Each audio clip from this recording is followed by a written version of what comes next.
प्रदेश विधानसभा का बजट सत्र आज से शुरू हो गया। बजट सत्र में सपा का जोरदार हंगामा देखने को मिला। महाकुंभ में हुई भगदड़ और आंकड़ों को छिपाने को लेकर सपा ने हंगामा किया, ये आरोप लगाया, जिससे राज्यपाल आनंदीबेन पटेल का अभिभाषण भी नहीं पूरा हो पाया।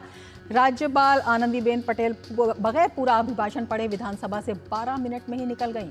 उत्तर प्रदेश के डिप्टी सीएम ब्रजेश पाठक ने कहा कि इस बार का बजट सत्र उत्तर प्रदेश के लिए मील का पत्थर साबित होगा। विपक्ष के पास मुद्दों की कमी है। डिप्टी सीएम ब्रजेश पाठक ने कहा कि हमने शानदार, दिव्य, भव्य कुंभ कराया, पूरी दुनिया इसकी प्रशंसा कर रही है। इसके साथ ही सीएम योगी ने कहा कि विधानसभा में अपनी हार की खींच ना निकाले सपा। महाकुंभ को लेकर विपक्ष फैला रहा है सिर्फ अफवाह। और इसके साथ ही अखिलेश यादव ने कहा कि सरकार असफल हो गई है। उन्होंने ये भी कहा कि महाकुंभ में संगम के सबसे पास स्थित दारागंज के प्रयागराज संगम रेलवे स्टेशन को बंद करके सरकार ने असफलता स्वीकारी है। सरकार का काम प्रशासन, नियंत्रण और प्रबंधन करना होता है, ना कि बंदी या पाबंदी। यूपी विधानसभा में उर्दू और अंग्रेजी पर भी हंगामा हुआ। सीएम योगी ने कहा, समाजवादियों का दोहरा चरित्र सामने आ रहा है। सपा नेता शिवपाल सिंह ने कहा कि महाकुंभ में केवल पीआर बढ़ाने और सरकारी पैसे का दुरुपयोग हुआ है। केवल पीआर बढ़ाने के लिए उन्होंने इस तरीके का सरकारी धन का दुरुपयोग किया है, तो इनको इस्तीफा दे देना चाहिए। वहीं सीएम योगी ने कहा कि हर अच्छे काम का विरोध करता है विपक्ष।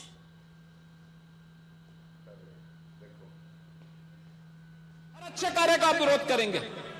हर अच्छा कार्य जो प्रदेश के हित में है, देश के हित में है, आप उसका विरोध करेंगे। और मुझे लगता है इस प्रकार के विरोध की निंदा होनी चाहिए और हम इसका समर्थन करते हैं जो उत्तर प्रदेश की बोलियों को सम्मान मिल रहा है। मैं आपका धन्यवाद करूंगा और विधानसभा सचिवालय को इस बात के लिए धन्यवाद दूंगा। कल हम लोगों ने यहां पे इसका शुभारंभ किया, समाजवादी पार्टी ने उसका विरोध किया है और मुझे लगता है कि प्रोसीडिंग का हिस्सा होना चाहिए। इनको समाज के सामने एक्सपोज करना चाहिए। अपने बच्चों को ये लोग पढ़ाएंगे इंग्लिश स्कूलों में और दूसरे के बच्चे के लिए अगर वो सुविधा सरकार देना चाहती है तो कहते नहीं उर्दू पढ़ाओ इसको। सीएम योगी ने यह भी कहा कि 7,000 करोड़ से प्रयागराज का विकास हुआ है। ये जो आरोप प्रत्यारोप करने वाले लोग हैं ना, ये लोग तब कहते थे इसकी आवश्यकता क्या है, ये पैसा अनावश्यक पानी की तरह बहाया जा रहा है, ऐसा क्यों सरकार कर रही है। हमने कुंभ के आयोजन में 7,500 करोड़ खर्च किए हैं, लेकिन ये 7,500 करोड़ वह है जो इंफ्रास्ट्रक्चर पर खर्च हुआ है। खासतौर पर प्रयागराज में 14 नए फ्लाईओवर बने, 6 अंडरपास बने, 200 से अधिक सड़कों के चौड़ीकरण का कार्य हुआ, नए कॉरिडोर बनाए गए, रेलवे स्टेशन का विस्तारीकरण हुआ, एयरपोर्ट के नए टर्मिनल का विस्तारीकरण वहां पे किया गया। तो बजट सत्र के पहले ही दिन जबरदस्त हंगामा। बजट सत्र भी पूरा अभिभाषण आनंदीबेन पटेल नहीं पढ़ पाई और इसी पर हम चर्चा करेंगे। हमारे संवाददाता लखनऊ से जुड़े हुए हैं विकास सिंह और हमारे साथ हमारे senior consulting editor Vinod Mishra भी जुड़े हुए हैं।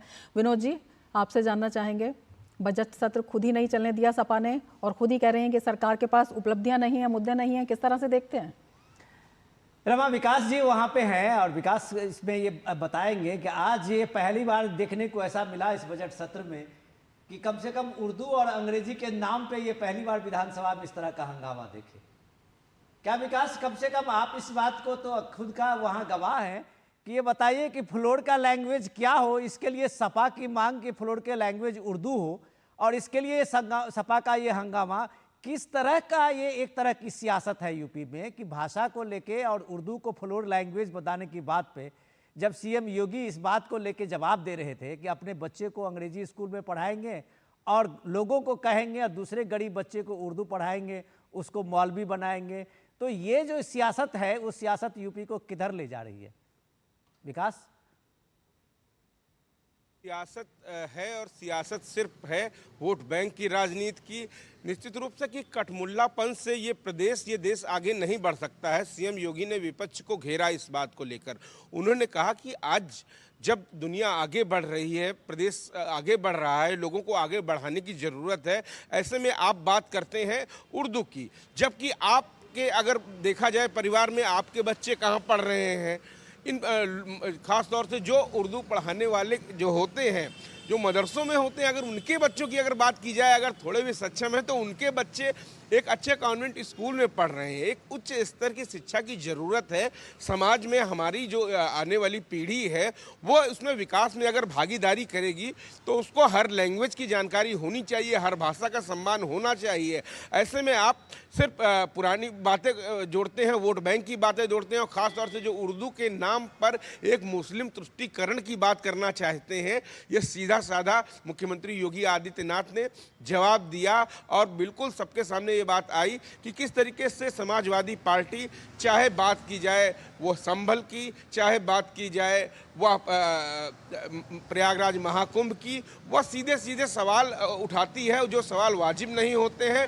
जहां पर आस्था के सम्मान की बात होती है, जहां पर आस्था के नाम पर एक व्यवस्था दी जाती है जिसे पूरी दुनिया सराह रही है, वो वहां पे सवाल उठा रहे हैं। वो उन बातों को करते हैं जब सफाई महोत्सव होता था तो बड़े बड़े लोग वहां पर आते थे और वहां करोड़ों रुपये सरकार के खर्च हो जाते थे, तो उसको वो अच्छा मानते हैं, कुंभ को वो अच्छा नहीं मानते हैं। वहां कहते हैं पैसों की बर्बादी है, जब पूरी दुनिया भारत के प्रबंधन को सराह रही है, देख रही है।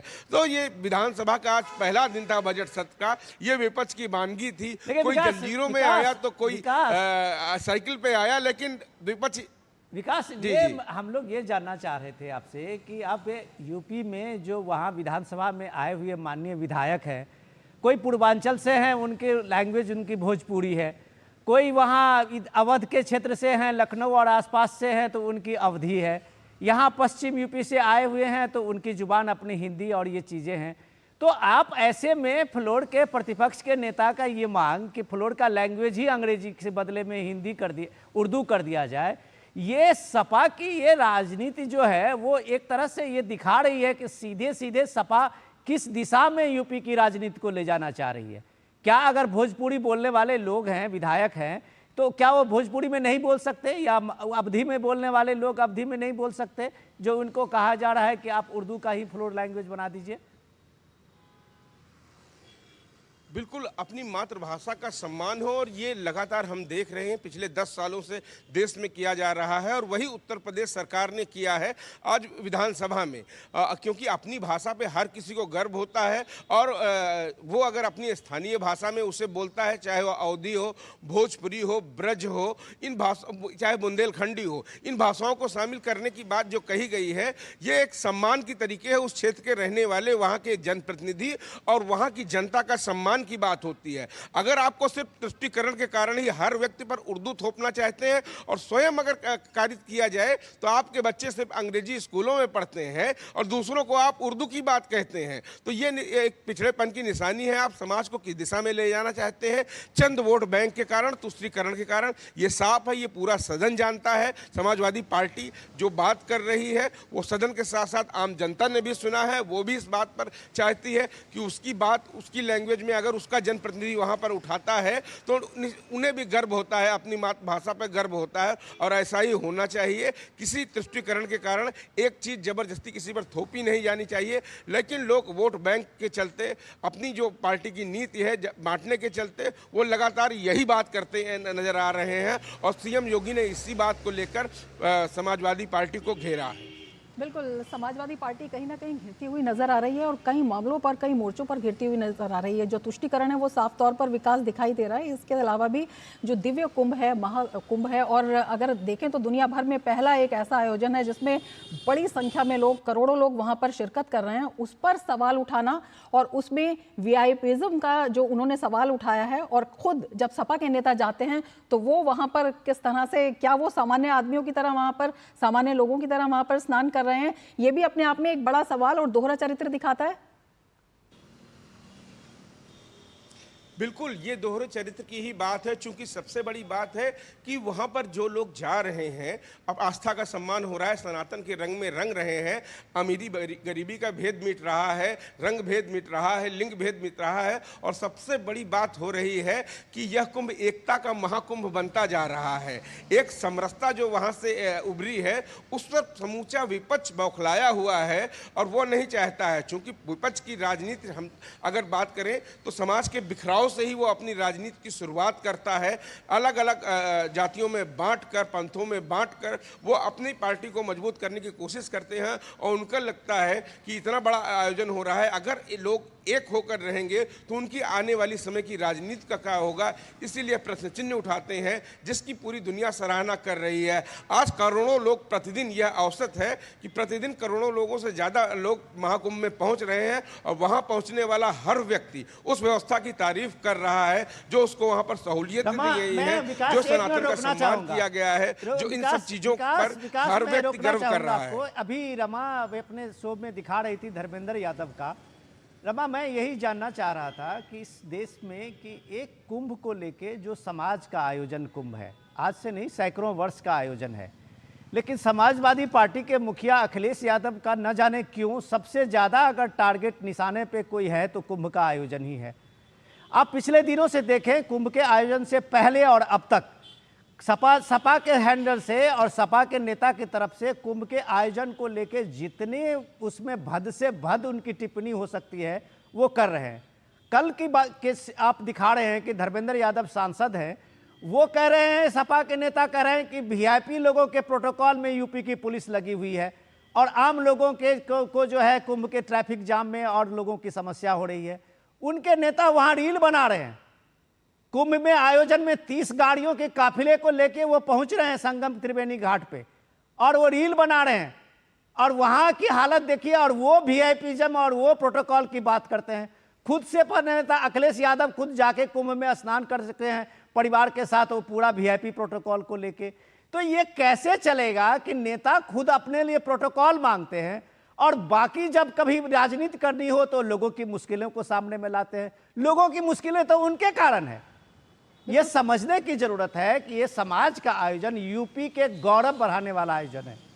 आज अगर योगी आदित्यनाथ कह रहे हैं इस बात को, यूपी का भी और देश का भी गौरव बनाने वाला बात है। जिस महाकुंभ की चर्चा विश्व भर में हो रही है, जिसके आर्थिक पहलू, सांस्कृतिक पहलू, आध्यात्मिक पहलू, जो कौतूहल का विषय बना हुआ है, विदेशियों के लिए आश्चर्य का विषय बना हुआ है, थीसिस का विषय बना हुआ है, उस पर अगर सपा टिप्पणी करती है तो कहीं ना कहीं वो सरकार का वहां पर विरोध नहीं कर रही, कहीं ना कहीं वो राष्ट्रहित के साथ भी खिलवाड़ कर रही है। विनोद जी, क्या कहना चाहेंगे? डेफिनेटली, अब मैं यही चीज़ आपको ये बता रहा था। विकास हमसे ज़्यादा दिन वहाँ बिताया है, कुंभ के आयोजन को बहुत करीब से देखा है। कुंभ के आयोजन में आने वाले आम लोग, अगर आप भीड़ के हिस्सा बनते हैं और उसमें स्वयं एक अपनी आध्यात्मिक चेतना के साथ उस कुंभ में आप जाते हैं, आपको कोई दिक्कत नहीं दिखाई देगी। लेकिन जैसे ही आप अपने को वीआईपी मानते हैं और उसके बाद आपको सारी दिक्कतें ही वहाँ पे नजर आने लगती है, यहाँ दिक्कत है, यहाँ दिक्कत है। अभी कुंभ में कम से कम 54.5 करोड़ लोग अब तक स्नान कर चुके हैं। दुनिया के किसी भी इतने बड़े धार्मिक सांस्कृतिक आयोजन में इतनी तादाद में लोग नहीं पहुंचे होंगे। कई देश का, महादेश की भी पॉपुलेशन को जोड़ लीजिए, ये यूपी के प्रयागराज के एक छोटे शहर में आके स्नान करके त्रिवेणी पे निकल लिए, चल दिए। लेकिन वहाँ ये आलोचना और इस तरह की जो चीज़ें हैं वो लगातार जारी है। तो आप क्रेडिट और डिस्क्रेडिट लेने के फेर में जब इस तरह के आयोजन को बात करते हैं और इस तरह के आयोजन पे उंगली उठाते हैं, तब आप ये भूल जाते हैं कि भारत के सांस्कृतिक चेतना का ये सब उत्कर्ष का काल है। ये सांस्कृतिक चेतना का, ये उत्कर्ष का काल आप कह सकते हैं कि विकसित भारत की बात होती है तो उसके साथ विरासत के भी बात होती है आज, और विरासत को मिले सम्मान ने आज प्रयागराज कुंभ के आयोजन को दुनिया के मानचित्र के सामने में रख दिया है। बिल्कुल, ये जो विकास और विरासत की बात है, ये जो है सपा को गले नहीं उतर रही है। आपसे जानना चाहेंगे विकास, लगातार आप वहाँ पर कवर कर रहे हैं और जिस तरह की बात विनोद जी ने कही, क्या कोई सपा नेता ऐसा आया जिसने बिना किसी प्रोटोकॉल के वहां पर स्नान किया हो या गए हो?